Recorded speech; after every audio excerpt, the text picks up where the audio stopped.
is from class 10 NCERT history books and this is your chapter 2. काफ़ी ज़्यादा important chapter है because this is the only chapter coming in your exams from history portion in your board exams for the year 2021 and 22. तो इस session वालों को सिर्फ इन्हीं chapters पर स्पेसिफिकली इस चैप्टर पर खास कर फोकस करना है क्योंकि ये चैप्टर इकलौता हिस्ट्री का चैप्टर है. सो ज़्यादा टाइम वेस्ट किए बिना लेट अस बिगिन. हम लोग कर रहे थे CDM और जो लास्ट पोर्शन हमने समझा था वो ये समझा था कि CDM दो पार्ट में हुआ था.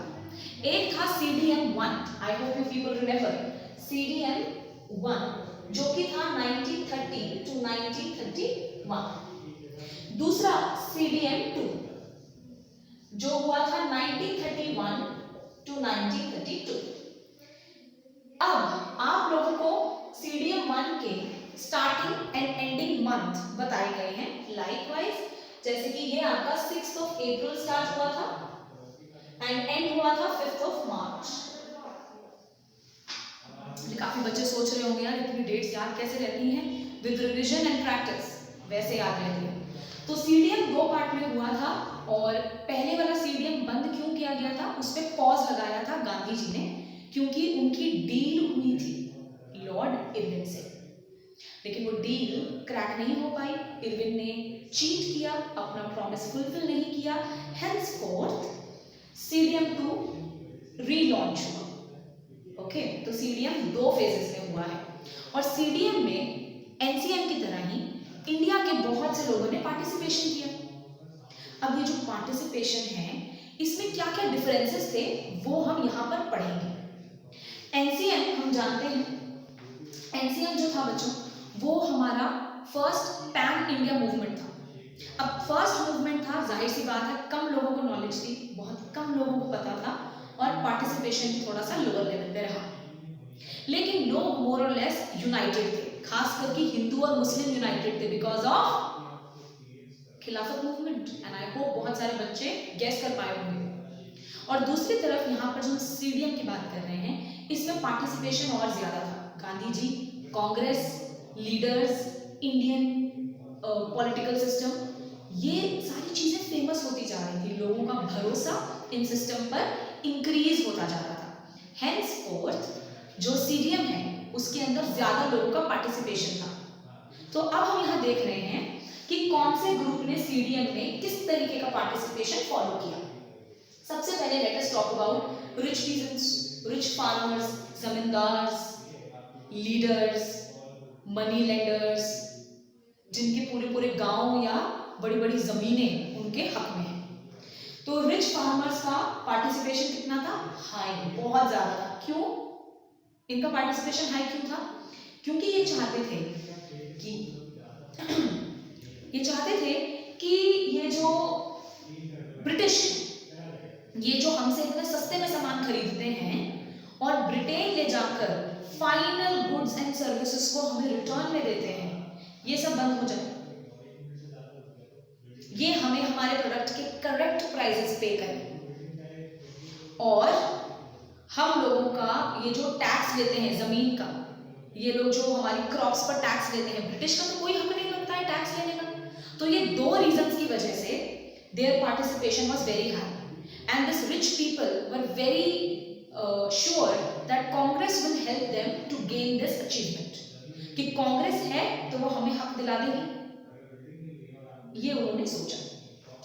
अब आपको पता है कांग्रेस इन्हें हक दिलाएगी या नहीं दिलाएगी वो तो आगे की बात है, राइट. तो अब हम यहाँ पर देख पा रहे हैं कि रिच पीजेंट्स की पार्टिसिपेशन वेरी हाई थी और कांग्रेस इन्हें सपोर्ट भी करती थी. खुद सोचिए कांग्रेस क्यों सपोर्ट करती थी? क्योंकि दीज पीपल वर रिच. ऐसा नहीं है कि कांग्रेस लालची थी. प्रॉब्लम ये थी बच्चों कि कोई भी गवर्नमेंट पार्टी हो, पॉलिटिकल एसोसिएशन हो या कोई ऐसा ग्रुप हो जो अपनी हिम्मत से, अपनी मदद से लड़ रहे हैं, भले NGOs ही क्यों ना हो, जो किसी कॉज के लिए लड़ रहे हैं. अब लड़ाई के लिए जितना मर्जी कोशिश कर लो रिसोर्सेज तो लगते हैं. तो ये रिसोर्सेज कौन देगा? ये रिसोर्सेज देंगे रिच पीपल. तो कांग्रेस की फंडिंग करते थे रिच लोग, इसलिए कांग्रेस इन्हें सपोर्ट भी करती थी. तो यहाँ पर हमने क्या सीखा? रिच फार्मर की दो डिमांड्स थी. एक थी टैक्स रिलेटेड एंड दूसरी थी correct price.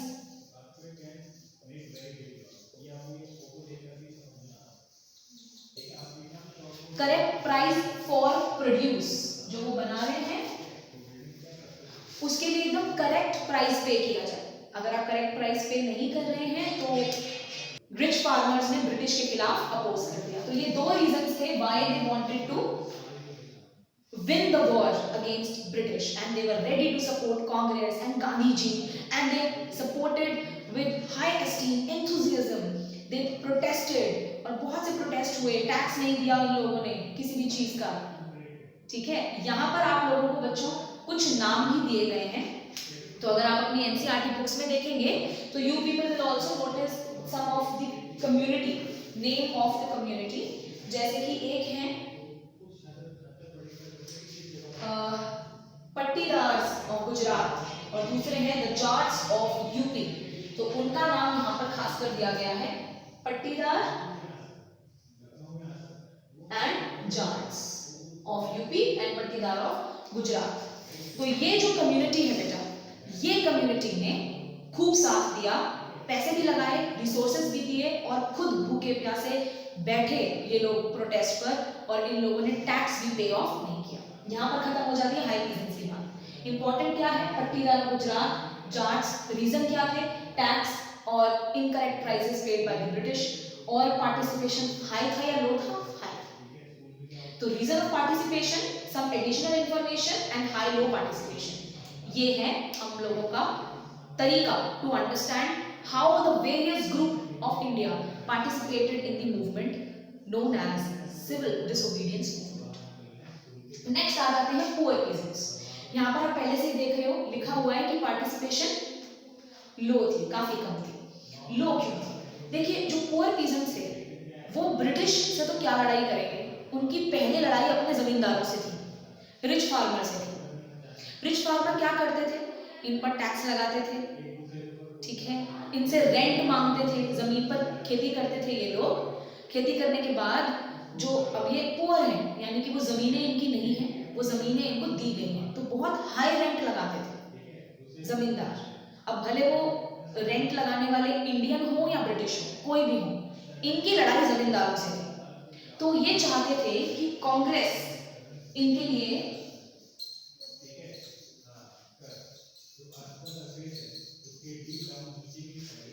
No rent movement ये लेकर है, बट कांग्रेस ने नो रेंट को सपोर्ट नहीं किया। अब उन्होंने बोला, आप ही ने तो कहा था डिसोबे करो। अब प्रॉब्लम क्या थी, देखो, कांग्रेस नीडेड फंड्स, तो Congress did not want to go against the rich peasants, the rich farmers, the zamindars. So because of this poor peasants never felt any connection with the Congress people. Hence, their participation in the CDM movement was very, very low. इसके अंदर कोई additional information as such नहीं है। तो यहाँ पर simple सी बात है, इन्हें इनके रेंट से प्रॉब्लम थी, इन्हें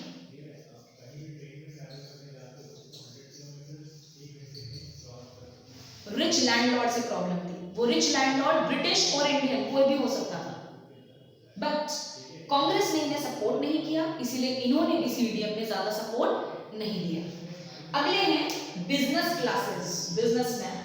हम जानते हैं जब वर्ल्ड वॉर 1 एंड 2 आई थी और उस टाइम पर ब्रिटिश इंडिया पर राज कर रहे थे, तो 1 एंड 2 दोनों के टाइम पर ही हमारे इंडिया के अंदर बहुत सारे बड़े बड़े बिजनेस कंपनीज हुई।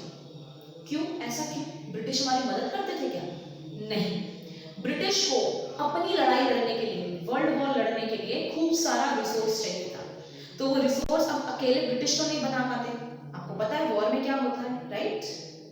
तो बस इसी वजह से जो बिजनेस क्लासेस थी, उन लोगों ने बहुत सारी items like steel, iron, would, clothes, textiles, food items, ये सब कुछ बना बना कर दिया।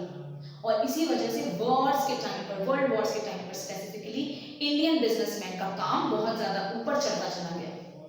तो यहाँ पर हम पढ़ेंगे कुछ इंडियन बिजनेसमैन के नाम और ऑर्गेनाइजेशन, ठीक है? इनकी रिक्वायरमेंट क्या थी? इनकी रिक्वायरमेंट थी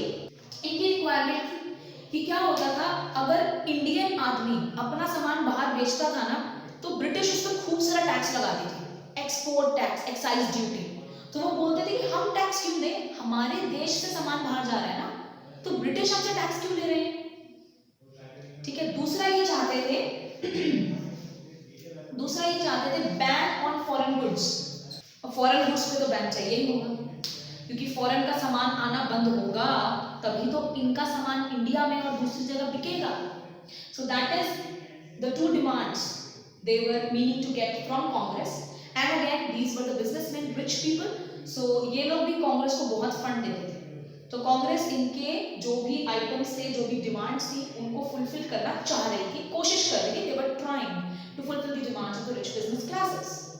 अब बिजनेस क्लासेस की डिमांड पूरी हो या ना हो, ये जो आपको दिख रहा है tax on goods, foreign goods ban, ठीक है, एंड टैक्स ना देना, ये तो सीडीएम का पार्टी है ना।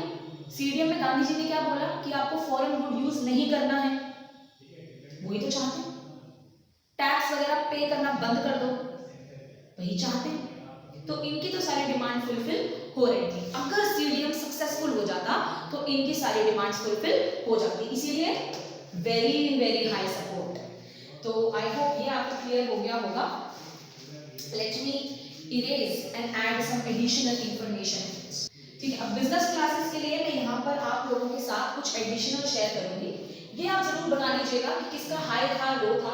रीजंस भी मैं आपको साथ साथ बता रही हूँ, तो इट इज इम्पोर्टेंट कि आप हर एक चीज को अच्छे से कॉम्प्रिहेंसिवली समझें।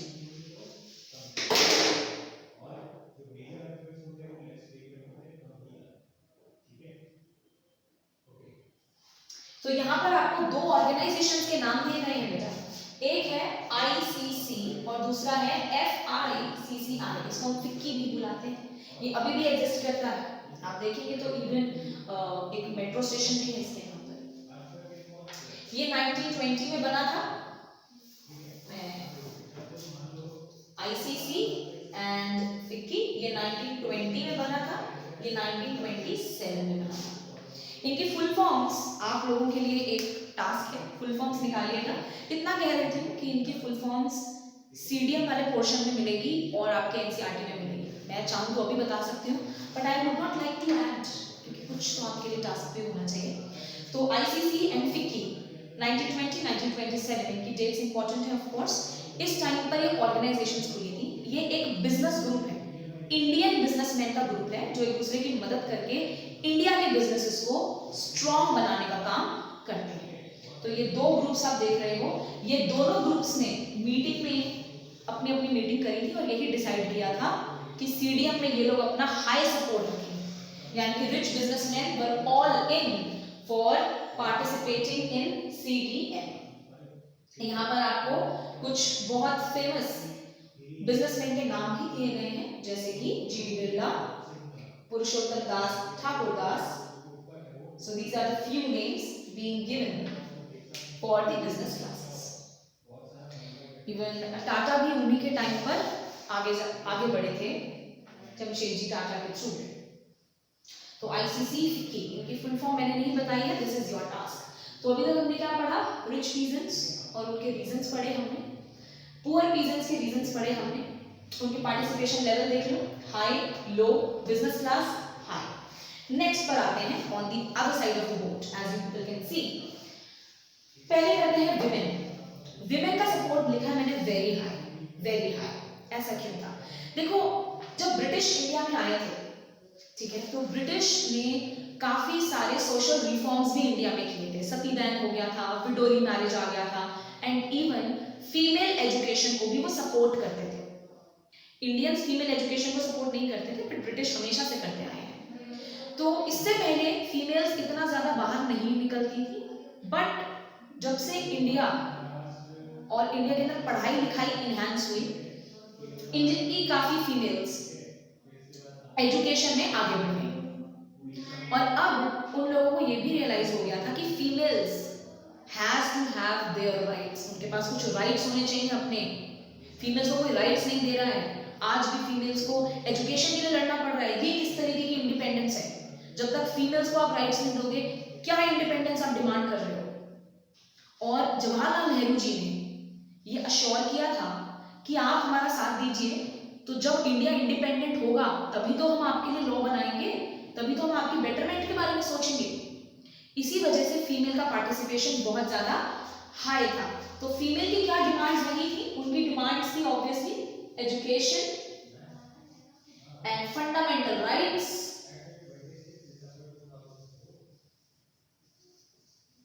एंड खासकर उनकी थी requirement equality, equality, equality and freedom. तो ये 3 रीजंस की वजह से उनका पार्टिसिपेशन बहुत ज्यादा हाई रहा। बहुत सारे ग्रुप्स बने, फीमेल ग्रुप्स बने, जिसमें ये डिस्कशन किया गया कि हाँ हम सीडीएम में पार्टिसिपेट करेंगे, क्योंकि अगर ये मूवमेंट सक्सेसफुल हो गया और इंडिया आजाद हो गया तो फिर आजाद इंडिया के कॉन्स्टिट्यूशन में फीमेल्स के राइट्स भी बनाए जाएंगे। जबकि उस टाइम पर 1930s में फीमेल यूज्ड टू फाइट, आज भी फाइट करती हैं वैसे, अपने घर के आसपास देखिएगा, अपनी क्लासरूम्स की स्ट्रेंथ में देखिएगा कि लड़के कितना पढ़ रहे हैं और लड़कियां कितना पढ़ रही हैं, लेकिन वहां पर उन लोगों को अपने राइट्स पाने की एक उम्मीद दिखी, जिसकी वजह से उनका पार्टिसिपेशन वेरी हाई हो गया। नेक्स्ट पर आते हैं industrial working class. Industrial working class की बात करें तो यानी कि बिजनेसमैन जो हैं उनके अंडर जो उनके वर्कर काम करते हैं, ठीक है, लेबर क्लास, तो उनका participation it was very low, it was low accept इन नागपुर। नागपुर में कांग्रेस को बहुत पसंद करते थे और आपको रीजन भी पता है, वहां पर कांग्रेस के बहुत सारे सेशन भी हुए हैं, ठीक है, तो नागपुर में बहुत पसंद करते थे। तो नागपुर की जितनी भी फैक्ट्री थी वहां पर तो पार्टिसिपेशन था, बट बाकी किसी एरिया की फैक्ट्री में पार्टिसिपेशन नहीं था। एक कॉमन सा रीजन था इसका, क्योंकि जो कांग्रेस थी they needed funds and they needed funds, so they were supporting the businessman, FICCI, ICC, businessman, rich classes. हाँ, तो अब ये उन्हीं के अंडर काम करते हैं, इंडस्ट्रियल वर्कर्स। तो इनको क्या लगा कि जब कांग्रेस हमारे बारे में नहीं, हमारे ओपोनेंट्स के बारे में सोच रही है, सिर्फ रिच की हेल्प करती है, तो हम क्यों इनके मूवमेंट में पार्टिसिपेट करें? अगर इंडियन बिजनेसमैन की वजह से हमें तकलीफ होती है तो कांग्रेस हमारा साथ तो नहीं देगी, वो तो रिच को सपोर्ट कर रही है, उनको तो फंड चाहिए ना। तो इस वजह से इनका पार्टिसिपेशन बहुत लो था, एक्सेप्ट इन नागपुर। ये 1 मार्कर में आ सकता है कि किस एरिया के इंडस्ट्रियल वर्कर्स ने सीडीएम में पार्टिसिपेट किया था। So there was a participation but the participation level were very very low. Next हम बात करते हैं दलित्स की, ठीक है, रॉन्ग वर्ड, वैसे तो हम यहाँ पर बोल सकते हैं स्केड्यूल्ड क्लासेस, तो लेकिन फिर भी हिस्ट्री हम पढ़ रहे हैं तो हिस्ट्री में इनको बुलाया जाता था, है ना, तो उस वजह से ये पढ़ रहे हैं और इनका पार्टिसिपेशन था वेरी वेरी लो। रीजन क्या था? कांग्रेस के अंदर जितने लोग मेंबर थे और हाई पोजीशन पे थे, those were high class Brahmins. तो आपको पता है ब्राह्मण्स होते हैं, then Kshatriyas, then Vaishyas and then Shudras. ये लेवल बनाया गया था ना वर्ना सिस्टम का। तो यहाँ पर इन्हें ऐसा फील हुआ कि जब जो पार्टी ये मूवमेंट चला रही है, जब उस पार्टी के अंदर हमारा रिप्रेजेंटेशन है नहीं, ठीक है, तो हम क्यों इनके मूवमेंट को रिप्रेजेंट करें, हम क्यों पार्टिसिपेट करें जब हमें कुछ नहीं मिलेगा। अगर आप इतना ही हमारे साथ हमदर्दी दिखाते हो तो हमें अपनी पार्टी में लो ना। तो सही बात है, उनका भी लॉजिक सही था। हालांकि B R Ambedkar and few more people were there, but still high position पे कौन थे? ब्राह्मण्स। तो यहाँ पर इनके राइट्स के लिए, इनके राइट्स के लिए आप जानते हो गांधी जी भी लड़े हैं, वो इन्हें क्या बुलाते थे? हरिजन। और बी आर अम्बेडकर भी लड़े हैं, वो इन्हें बुलाते थे स्केड्यूल्ड कास्ट और डिप्रेस्ड क्लासेस, ठीक है, तो वो भी हम समझेंगे। तो उन दोनों के बीच में लड़ाई भी हो गई थी आपस में। तो ये है दलित वाला केस, इसीलिए पार्टिसिपेशन लो था क्योंकि कांग्रेस में मैक्सिमम ब्राह्मण्स थे। नेक्स्ट बात आती है मुस्लिम्स की, इनका भी पार्टिसिपेशन लो हो गया। टू मेक श्योर एनसीएम में Muslim participation was very high. Why? Because NCM Khilafat movement के साथ में बना था, कंबाइंड मूवमेंट। लेकिन if we talk about CDM तो यहाँ तक खिलाफत खत्म हो चुका है और मुस्लिम्स की ये प्रॉब्लम थी कि मुस्लिम्स एक राइट चाहते थे विच वाज सेपरेट इलेक्टोरेट।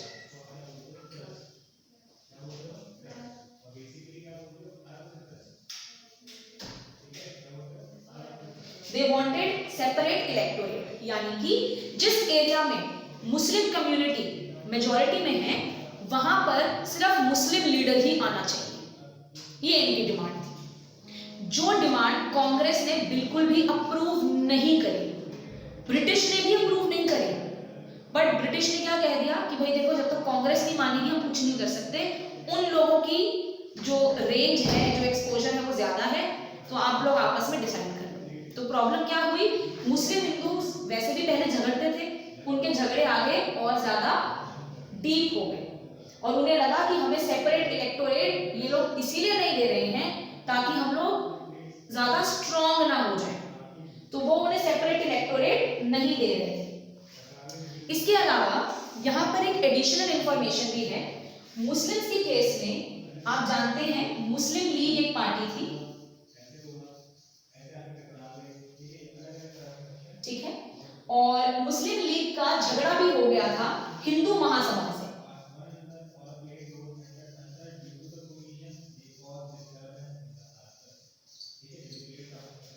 तो जिस तरीके से मुस्लिम लीग है वैसे ही मुस्लिम्स के राइट्स के लिए बनी थी, बाद में पॉलिटिकल पार्टी बन गई थी, ऐसे ही हिंदू महासभा हिंदूज के राइट्स के लिए बनी थी, बट ये पॉलिटिकल पार्टी नहीं बनी। इन दोनों में झगड़ा हो गया। हिंदू महासभा का बहुत डायरेक्ट रिलेशन था कांग्रेस के साथ, इसलिए हिंदू महासभा हमेशा बोलती थी कि भाई मुस्लिम्स के इन राइट्स को बिल्कुल नहीं मानना है, और मुस्लिम्स को लगता था कि ये तो सिर्फ हिंदूज का ही साथ दे रहे हैं, ठीक है। अब यहाँ पर ये जो लड़ाई का आलम था, इसको बढ़ाने वाले तो ब्रिटिश थे। वो मुस्लिम्स को कहते थे कि हम तो मान गए हैं इलेक्टोरेट के लिए, हिंदू महासभा कांग्रेस नहीं मान रहे, और कांग्रेस को कहते थे कि नहीं नहीं आप एकदम सही हो, सेपरेट इलेक्टोरेट तो नहीं देना चाहिए। तो इस चक्कर में इनके आपस में झगड़े हो गए। रिलीजियस डिफरेंसेस थे, बट वही डिफरेंस पॉलिटिकल कॉन्फ्लिक्ट में भी तब्दील हो गए, बदल गए, कन्वर्ट हो गए। So this was the story how all these 6 groups have participated, high, low, very high। और ये important है with the perspective, क्योंकि किसी भी एक ग्रुप को वो सेपरेटली भी दे सकते हैं, ओके।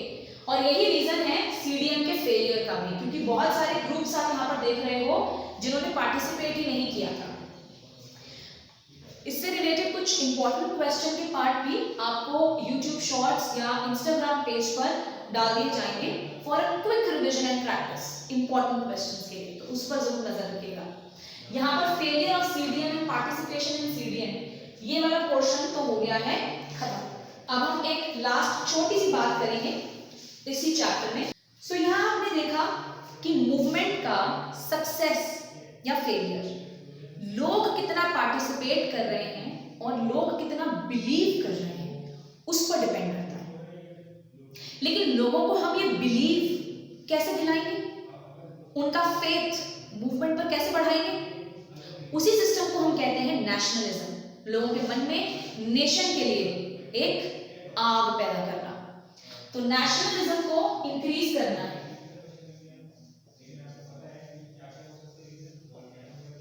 इस फीलिंग को इंक्रीज करना है।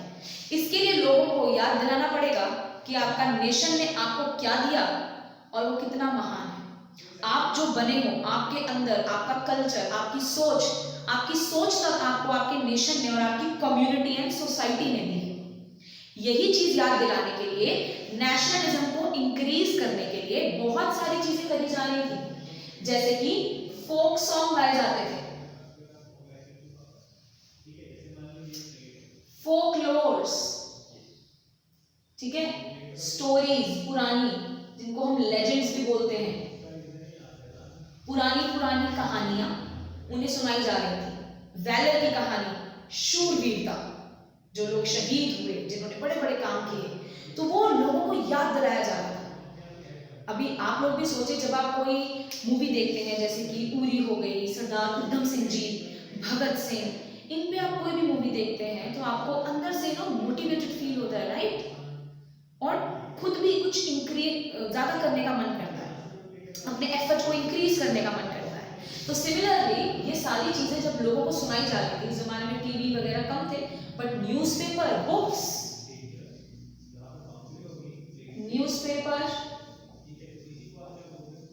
बुक्स, रेडियो, इनके थ्रू चीजें आगे बढ़ाई जा रही थी, यहां तक कि पेंटिंग्स। और ऐसे ही पेंटिंग में एक फेमस पेंटिंग है, अगर मैं बात करूं भारत माता की पेंटिंग, ये आपके एनसीईआरटी बुक्स में भी बनी हुई है, भारत माता की पेंटिंग। तो भारत माता की पेंटिंग सबसे पहले उनको पेंट किसने किया था? अबिंद्रनाथ टैगोर ने। पेंट किसने किया था? अबिंद्रनाथ टैगोर। ये आता है बहुत बार क्वेश्चन। अबिंद्रनाथ टैगोर ने इस पेंटिंग को बनाया था। और भारत माता की एक और इमेज अपनी बुक में बनाई थी, ड्रॉ करी थी बंकिम चंद्र चट्टोपाध्याय ने।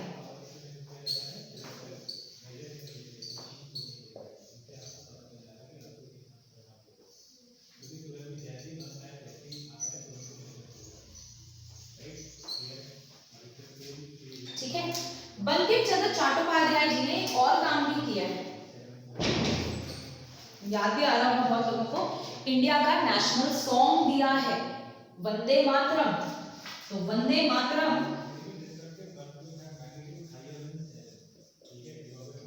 इंडिया का नेशनल सॉन्ग बंकिम चंद्र चट्टोपाध्याय जी की किताब से लिया गया था। उस नॉवेल का नाम भी आपको पता होना चाहिए, अगेन वेरी इंपॉर्टेंट, नॉवेल का नाम भी मालूम होना चाहिए, जाहिर सी बात है, आनंद मठ।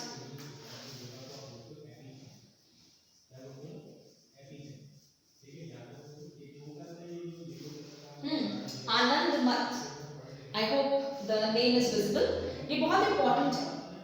तो अभी तक चीजें हमने काफी समझी हैं, folk songs, folk stories, newspaper, book, radio, इससे ये फीलिंग एक्सपैंड करी जा रही थी। पेंटिंग्स के थ्रू भी लोगों को समझाया जा रहा था। भारत माता की एक खूबसूरत पेंटिंग जो आपकी किताब में दी गई है, जिसमें भारत माता एक सेंट है जिन्होंने सैफरन साड़ी पहनी है, उनके पीछे लाइट निकल रही है, हाथ में उनके चिप्पी है, और वो जो गॉडेस है, एक गॉडेस की तरह है। अच्छा, एक मदर फिगर बनाते हैं ना हमेशा, क्योंकि मम्मी से ज्यादा अटैचमेंट होता है, इमोशनल, इसी वजह से लेडी, फीमेल फिगर बनाया जाता है, इसलिए धरती को माँ बोला जाता है। तो धरती माँ जो है हमारी भारत माता, उनकी पहली पेंटिंग अबिंद्रनाथ टैगोर जी ने बनाई, और पहली इमेज अपनी किताब में बंकिम चंद्र चट्टोपाध्याय जी ने बनाई। उन्होंने वंदे मातरम भी लिखा है, जो हमारे देश का नेशनल सॉन्ग है, अपनी नॉवल आनंद मठ में। आनंद मठ का नाम बहुत ही इंपॉर्टेंट है, तो ये तो आपको अच्छे से याद करना ही पड़ेगा, कोई उसके लिए दूसरा ऑप्शन ही नहीं है। और पेंटिंग को जरूर देखिएगा, which is given in your books. Saint बनाया है उन्होंने, हाथ में उनके क्रॉप्स हैं to show the prosperity, and क्योंकि हमारा जो ऑब्वियसली कंट्री है that is maximum that is dependent upon agriculture, और उनके हाथ में ऑब्वियसली कॉन्स्टिट्यूशन है, कपड़ा है टू शो टेक्सटाइल्स, क्योंकि उस टाइम टेक्सटाइल इंडस्ट्री बहुत आगे बढ़ रही थी। यहाँ पर एक और हम लोगों को इंफॉर्मेशन गिवन है, तो नेक्स्ट इंफॉर्मेशन है अबाउट नतेशा शास्त्री। ये साउथ के राइटर थे, और इन्होंने पुरानी पुरानी कहानियां, बलाड्स क्या होती हैं? ओल्ड स्टोरीज जो फेमस होती हैं, जो कल्चर से रिलेटेड होती हैं, ऐसी कहानियां साउथ में इकट्ठा करी थी, और इकट्ठा करके उसकी एक किताब बना दी थी, ताकि बच्चे, बूढ़े, जवान सब उसको पढ़कर अपने कल्चर के साथ रिलेट कर पाए। इस बुक का नाम था the folklore of southern India, और ये 4 वॉल्यूम्स की बुक थी। तो बुक का नाम था the folklore of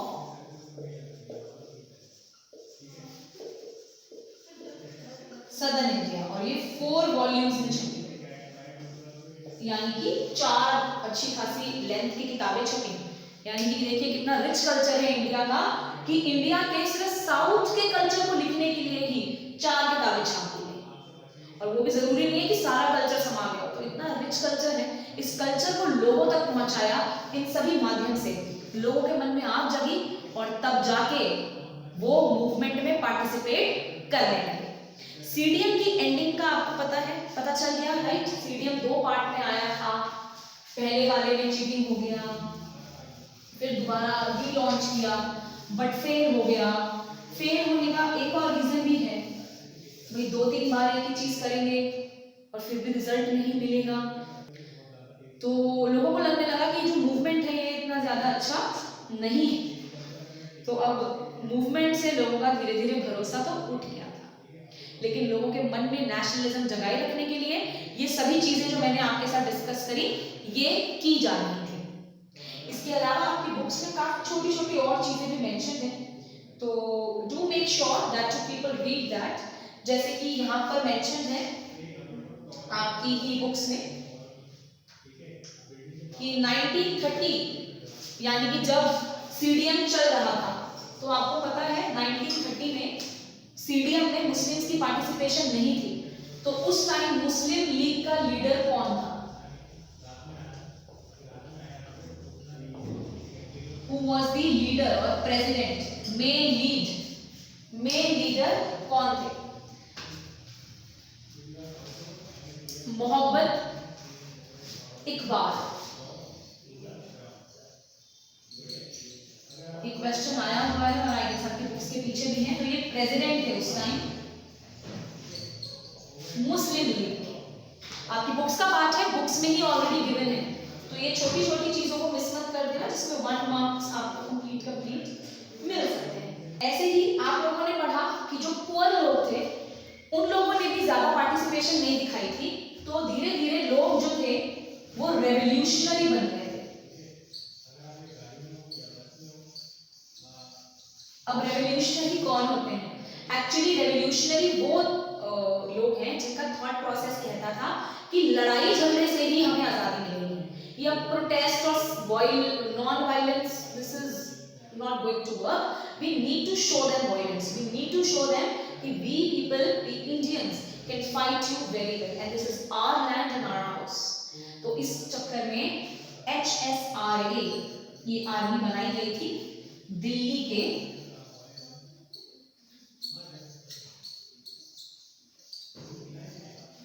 Firoz Shah Kotla area में। यहाँ पर इनकी मीटिंग हुई थी। 1928 का टाइम पीरियड है, ये शुरू हो गई थी, लेकिन धीरे धीरे सीडीएम के दौरान इसमें लोग बहुत ज्यादा ऐड हो गए, क्योंकि लोगों को जब सीडीएम फेल होता नजर आया तो उन लोगों ने नॉन वायलेंस बिल्कुल छोड़ना शुरू कर दिया। ये जो पार्टी थी ये फिरोज शाह कोटला ग्राउंड जो है दिल्ली का, वहां शुरू हुई। Army, Hindustan social Republican army, HSRA 1928, और इसके अंदर काफी फेमस लीडर्स थे, ओबियसली भगत सिंह, जतिन दास, अजय घोष, तो ये सब इनका पार्ट ले चुके हैं। बटुकेश्वर दत्ता, तो ये आपको याद रखना है, और इसकी फुल फॉर्म डेफिनेटली याद रखनी है, Hindustan social Republican army. With this entire chapter is done and dusted, and make sure that you keep your eye open and be very aware of the new updates, new questions that we people are being posting on shorts and over on Instagram page as well. Keep on revising, and if you people face any doubts, you can obviously comment in the comment section. Thank you.